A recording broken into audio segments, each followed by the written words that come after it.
الحمدللہ رب العالمین والصلاة والسلام علی سید الانبیاء والمرسلین اما بعد اعوذ باللہ من الشیطان الرجیم بسم اللہ الرحمن الرحیم یا ایہا الذین آمنوا ان تنصروا اللہ ینصرکم ویثبت اقدامکم صدق اللہ العظیم اللہم صلی علی محمد وعلی آل محمد وبارک وسلم رب اشرح لی صدری ویسر لی امری واحلل عقدۃ من لسانی یفقہوا قولی واجعل لی وزیرا من اہلی آمین یا رب العالمین۔ ناظرین کرام السلام علیکم ورحمۃ اللہ وبرکاتہ۔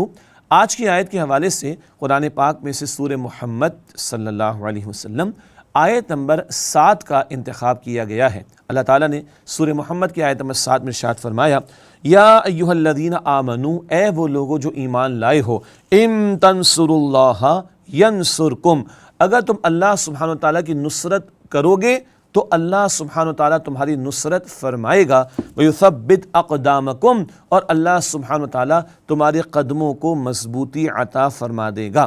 یہ بڑا ترغیب کا تشویق کا عمدہ انداز ہے جو رب کائنات نے اختیار فرمایا ہے اس مقام پر۔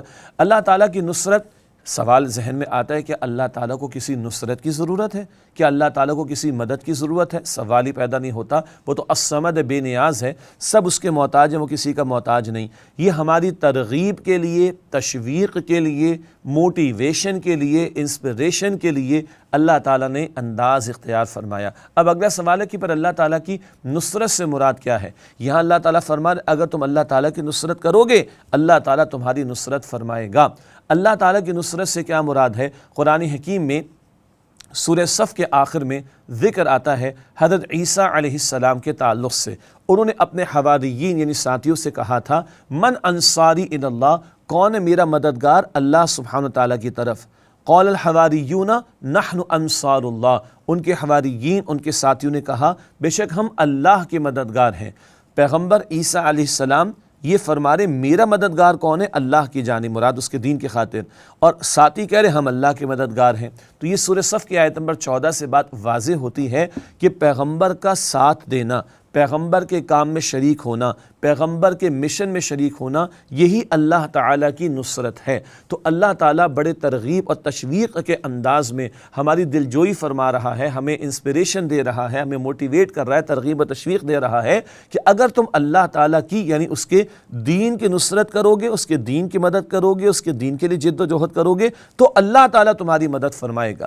دین کی نصرت کیا ہے؟ اللہ کے دین کو سیکھنا بھی، اللہ کے دین پر عمل کرنا بھی، مگر یہ کافی نہیں، اللہ کے دین کی دعوت دوسروں کو دینا اور اللہ کے دین کو قائم کرنے کی جد و جہد کرنا، جو ختم نبوت کے بعد ہم مسلمانوں کی ذمہ داری ہے۔ یہ ہے نصرت دین کا معاملہ، دین پر عمل اور دین کی دعوت دوسروں کو دینا اور دین کے نظام کو قائم کرنے کی جد و جہد کرنا۔ مملکت خداداد پاکستان اسی مقصد کے لیے ہم نے حاصل کی تھی کہ یہاں اللہ کے دین کو قائم کر کے دنیا کے سامنے ایک رول ماڈل پریزنٹ کریں کہ آؤ اپنی آنکھوں سے دیکھو یہ اسلام کی برکتیں ہیں۔ یہ قرض بہرحال ہمارے ذمے ہے۔ تو اللہ تعالیٰ کی نصرت سے مراد اس کے دین کے لیے جد و جہد کرنا، اس کی دعوت اور اس کے نفاذ کے حوالے سے۔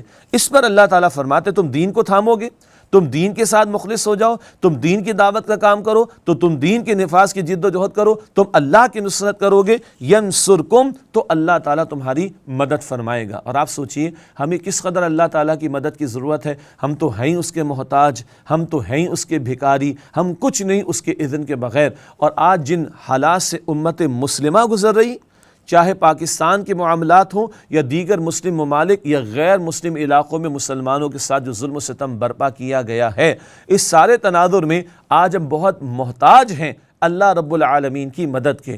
ہم اپنے معاملات کو سلجھانے کے لیے اسباب کی طرف تو توجہ بہت کرتے ہیں، ڈسکشن بھی ہوتا ہے، ٹاک شوز بھی ہوتے ہیں، کانفرنسز بھی ہوتی ہیں، سب کچھ ہوتا ہے، لیکن وہ مسبب الاسباب جو علی کل شیء قدیر ہے، جو کل نفع اور نقصان کا مالک ہے، اس کی طرف ہم متوجہ نہیں ہوتے۔ حالانکہ اللہ تعالیٰ قرآن کریم میں فرماتا ہے، سورہ آل عمران کی آیت نمبر 160 کا حوالہ پیش کروں گا، ان ینصرکم اللہ فلا غالب لکم، اللہ تعالیٰ فرماتے اگر اللہ تمہاری مدد فرمائے کوئی تم پر غالب نہیں آ سکتا۔ وَإِن يَخْذُلْكُمْ فَمَنْ ذَا الَّذِي يَنْصُرُكُم مِّن بَعْدِي، اور اگر اللہ اپنی مدد کا ہاتھ تم پر سے ہٹا لے، بتاؤ اس کے بعد کون ہے جو تمہاری مدد کرے گا؟ آج ہمارا حال کیا ہے؟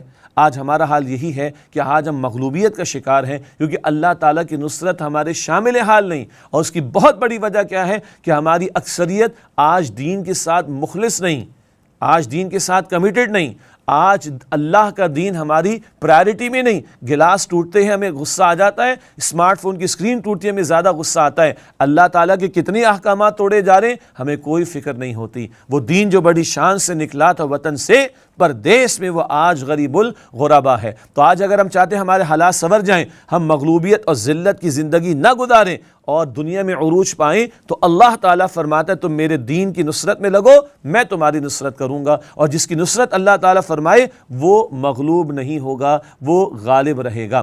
اس آیت کریمہ میں سورہ محمد صلی اللہ علیہ وسلم کی آیت نمبر 7 کے آخر میں فرمایا وَيُثَبِّتْ أَقْدَامَكُمْ، اور اللہ تعالیٰ تمہارے قدموں کو مضبوطی عطا فرما دے گا۔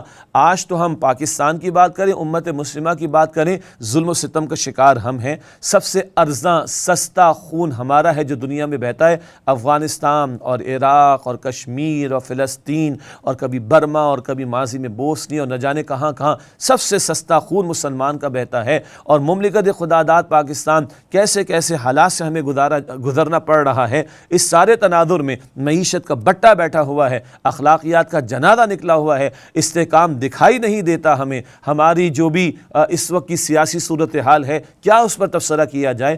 قدم تو ڈگمگا گئے۔ اللہ فرماتے تم دین کے ساتھ مخلص ہو جاؤ، تم اس کے دین کی نصرت میں لگو، وہ تمہاری نصرت فرمائے گا اور تمہارے قدموں کو مضبوطی عطا فرمائے گا۔ نہ کہیں جہاں میں اما ملی، جو اما ملی تو کہاں ملی، میرے جرم خانہ خراب کو تیرے عفو بندہ نواز میں۔ اور وہ جو کہا کہ وہ ایک سجدہ جسے تو گراں سمجھتا ہے، 1000 سجدوں سے دیتا ہے آدمی کو نجات۔ لوٹنا اللہ ہی کی طرف ہوگا اور اس کے دین کے ساتھ کمیٹڈ ہونا ہوگا، مخلص ہونا ہوگا، تبھی اللہ تعالیٰ کی مدد ہمارے شامل حال ہوگی، اور انشاءاللہ ہمارے حالات ادھر بھی سدھریں گے اور سب سے بڑھ کر آخرت بھی ہماری کامیابی والی ہوگی۔ اللہ تعالیٰ ہم سب کو دین پر عمل کی اور دین کی دعوت کو عام کرنے اور مل جل کر دین کے غلبے کی جد و جہد کی توفیق عطا فرمائے، آمین یا رب العالمین۔ وآخر دعوانا الحمد للہ رب العالمین، والسلام علیکم ورحمۃ اللہ وبرکاتہ۔